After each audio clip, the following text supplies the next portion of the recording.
Phela vekele iSouth Africa sicale nje imidlalo embalwa uzokukhumbula ukuthi ingchema ezidlala amaphaliswano weCAF eSouth Africa ziyadlala ivekele embili zazo iSundowns nesichema seStellenbosch zidlala ekhaya. Isichema seKaizer Chiefs siyodlala nesichema seAl Masry sikhambile ke sona sijinge lapha eEgypt. Kodwa ke ngaphambi kwalokho amabhokobhoko adlala lapha eDublin adlala neIreland. Into engingayitsho nje sekuthi noma kungenzekani emidlalweni wakusasa amabhokobhoko ayokuceda umnyaka seBerlin bokuthoma. Umdlalo wabo wenchaba wokugcina lo abawudlala lapha ke neIreland. Into engiyibona ke uRuss Erasmus ivekele ubize abadlali bakhe abanelemuko wenzile amajuguluko esichimeni esadlala neFrance ngakho kwakho ubuyele kulabadlali ababedlala neFrance ujugululeki labo bebadlala neItaly. So kuyatsho ke ukuthi uncamile uyafuna ukuthumba umdlalo. Amabhokobhoko nokho ungawathemba ukuthi azowuthumba umdlalo kodwa noma balobile noma bangadlala ngokulingana bokuceda umnyaka baseBerlin bokuthoma. Nawubuya ke uza ngapha ebholweni iMamelodi Sundowns idlala nesichema seEloy Lipopo.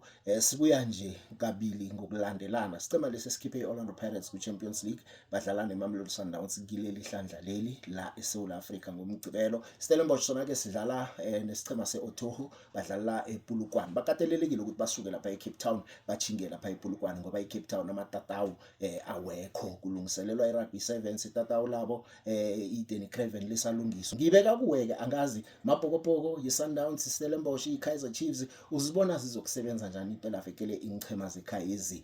Konke lokho ngizakuzwa ngawe ungatlola khona phasa ungitshele ukuthi wakho umbono uthini ngemidlalo engiyibaluleko le kukhanya ba